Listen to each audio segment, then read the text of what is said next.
What are we doing here? And where are we gonna go? It's like we just woke up one morning, and then it's welcome to the show.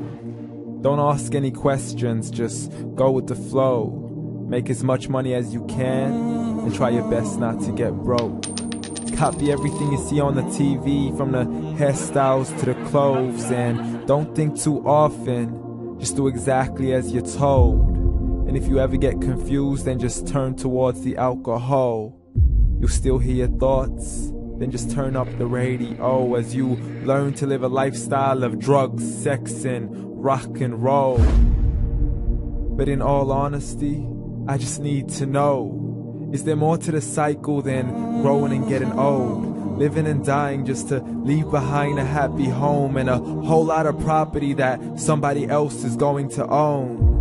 I just really need to know before the casket's closed, 'cause I'm not willing to gamble with my soul, nor am I ready to take any chances. These are just simple life questions, and I'm just searching for some answers. Like, what are we doing here? And what is our purpose? How did we get here, and who made us so perfect? And what happens once we go, or is this world all really worth it?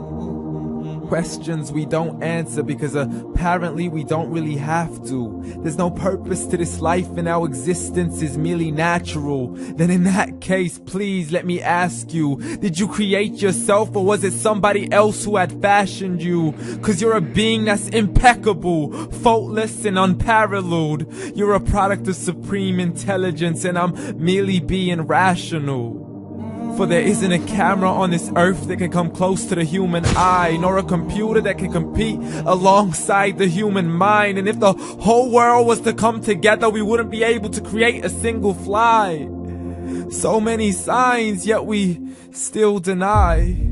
As science tries to justify that all this could come from none, when it's a simple sum. 0 plus 0 plus 0 cannot possibly ever give you 1. So from where did all this order come? For everything has its origins, a maker, a creator of its own. I mean, the only reason you're watching this video is because somebody had to press upload. So we can believe in the Big Bang, but I'd rather believe in He who caused it to explode. Allah, the creator of everything along with every single soul. The ever-living, the master, the only one who is in control. Unlike his creation, beyond our imagination. And no, he's not a man, nor does he have any partners in association. He's on his own. And no, he did not ever leave us alone. Just like every manufacturer, he left us with an instruction manual. The Quran and Islam, and I'm sorry to jump to conclusions, but it's the only one possible.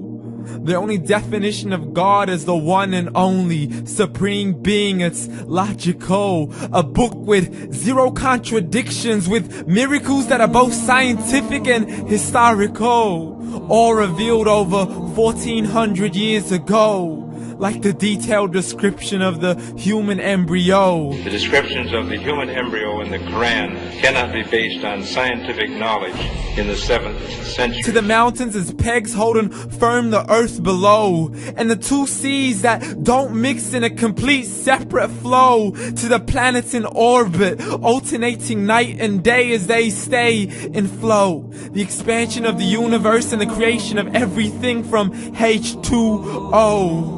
To the stories of the past and the preservation of Pharaoh. To identifying the lowest point in the land where Persia defeated Rome. The gushing fluid that created man in the glands between the ribs and the backbone. And not a word has changed, it's still the same. So please explain how all this was known over 1400 years ago.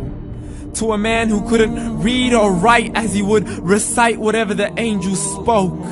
And if you still don't believe, please try to come up with something that's even close.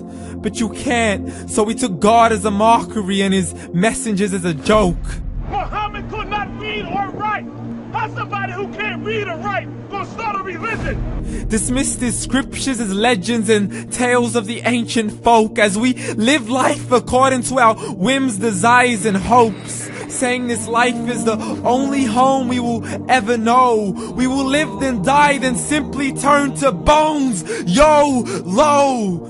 Correction, after the grass dies, the rain arrives and it regrows, and Allah promises to do the same thing to your very soul and bring you back from your very fingertips to your toes, as the all-seeing supreme being watches us so close, and we are surely being tested in our wealth, our health, and our self, and everything that we've been blessed with. So believe, for we will surely be resurrected and be brought back to our Lord and account for every single deed, as He hands us our books and orders us to read. From the bad to the good and everything in between. You yourself are sufficient for your own accountability, so don't be mad at me. You are the one who thought He wouldn't come back to me. I gave you a whole life long to search after me, but you were busy in all that which was temporary. So read, and glad tidings to all those who believed. And if you disbelieve, read. And don't let that day be the first day you find out what your life really means. Read.